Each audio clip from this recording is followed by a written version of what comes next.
خاموش و سینه همدشت چون کلیم اسم کو هست رحمان رحیم. مواد ہے ہندوستان میں فارسی سفر ناموں کی ابتدا اور ارتقاء. سفر نامہ سمجھتے ہیں؟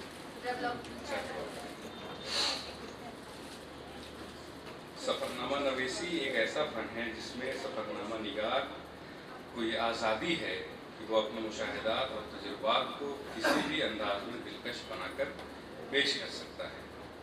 اس چیز کو مد نظر رکھتے ہوئے کہ سفر نامے کی حیثیت رہے، نہ کہ دلکش اور شیریں بنانے کے لیے اس کی حیت اور ساختیات میں تبدیلی کر دی جائے. سفر نامہ اپنے موضوع کے اعتبار سے پرکشش اور بیانیہ صنف ادب ہے جسے سفر نامہ نگار کا طرز تحریر اور اس کا انداز مزید دلکش اور شیریں بناتا ہے. سفر کرنا، نقل مکانی، آب و ہوا میں بدلاؤ یہ انسان کے خمیر میں شامل ہے. انسان فطرتاً ایک مقام پر رہتے رہتے اکتاہٹ اور بے چینی محسوس کرنے لگتا ہے. ایک طرح کی چیزیں دیکھ کر اور ایک جیسے ماحول میں رہ کر وہ سست ہو جاتا ہے اور اکتاہٹ کے سبب وہ سفر کرنے پر آمادہ ہوتا ہے. اس کے نتیجے میں اس ماحول میں تبدیلی کا احساس ہوتا ہے جس سے اس کا ذہن اور اس کی طبیعت پرسکون اور خوشگوار ہو جاتی ہے. جب وہ اپنے اسی سفر کو مسافر تحریری شکل میں لاتا اور تمام احوال و حقائق کو بیان کرتا ہے، اسے تحریر کرتا ہے اور تو اسے سفر نامہ کہتے ہیں. سفر کی ایک خوبی یہ بھی ہے کہ وہ انسانی قدر و منزلت میں اضافہ کرتا ہے. اہل وطن اور اہل شہر، اعزا و اقارب سفر پر جانے والے کو رشک کی نگاہ سے دیکھتے ہیں، خیر خواہ ان کی کامیابی کی دعائیں کرتے ہیں. مسافر کی واپسی لوگوں کے چہرے پر خوشی لاتی ہے. مسافر جب سفر سے واپس آتا ہے تو لوگوں کی خوشی اور گھر والوں کے آسودہ و مطمئن چہرے دیکھ کر اس کی ساری تھکن دور ہو جاتی ہے. انسانی ترقی کے کاموں اور قدرتی مناظر سے لطف اندوز ہونے کے لیے بھی سفر سے بہترین ذریعہ کوئی نہیں ہے. سیاح دوسرے ملکوں یا دوسرے علاقوں میں جب جاتا ہے تو مختلف قوم کے لوگوں سے اس کا سابقہ ہوتا ہے. مختلف طرح کی رسم و رواج سے اسے آشنائی حاصل ہوتی ہے. وہاں کے رسم و رواج، تعلیم، تربیت، تہذیب و تمدن نیز لوگوں کے رہنے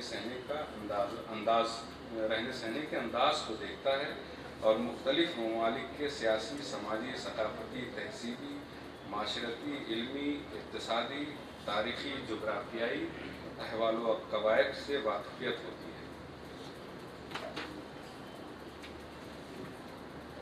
تو یہ تجربات اور مشاہدات اس کی معلومات میں بہت زیادہ اضافہ کرتے ہیں، جن کو اگر وہ بروئے کار لائے تو کوئی ایسا کام کر سکتا ہے جو اس کے فرود و دوام کا سبب ہو سکتا ہے، جس سے نہ صرف اس کی شخصیت میں اضافہ ہوگا بلکہ قوم و ملت کی ترقی کی راہیں بھی استوار ہو سکتی ہیں. اس ضمن میں اس کی زندہ جاوید مثال ہماری آنکھوں کے سامنے علی گڑھ مسلم یونیورسٹی کی شکل میں ہے. لندن کے سفر میں سر سید احمد خان کو انگریزوں کی تعلیم و تربیت اور تہذیب و تمدن نے ایسا متاثر کیا کہ انہوں نے اپنے تجربات و مشاہدات کے ذخیرے کو یکجا کر کے اسے عملی جامہ پہنایا اور آکسفورڈ کے طرز پر ہندوستان میں بھی ایک ادارہ قائم کیا جس سے ہندوستانی برصحابت سے فیضیاب ہو رہے ہیں. اور آج ہندوستان میں یہ ادارہ ہندوستانیوں کی تعلیم کا گہوارہ ہے. سر سید نے سفر کی اہمیت کے متعلق بہت کچھ لکھا ہے. سفرنامہ صرف تجربات و مشاہدات اور آنکھوں سے نظر آنے والے احوال کا ہی مجموعہ نہیں ہوتا بلکہ مسافر اور سیاح کے احساسات، جذبات و تاثرات کا آئینہ بھی ہوتا ہے. سیاح کا جب بھی نئی جگہ، نئے ملک یا نئے علاقے سے گزر ہوتا ہے، اجنبی لوگوں سے ملتا ہے، نامانوس راستوں پر گامزن ہوتا ہے، مختلف چھوٹے بڑے حادثات سے اس کا گزر ہوتا ہے، قدرت کے مناظر پر بچشم خود نظر کرتا ہے، تو اس پر ان تمام چیزوں کا کیا اثر ہوتا ہے اور ان لمحات سے کیا کچھ سیکھتا ہے، کیا اخذ کرتا ہے، ان تمام تر چیزوں کو وہ اپنے احساسات و جذبات کے ساتھ اپنے سفرنامے میں تحریر کرتا ہے. سفرنامہ ایک قدیم بیانیہ صنف ہے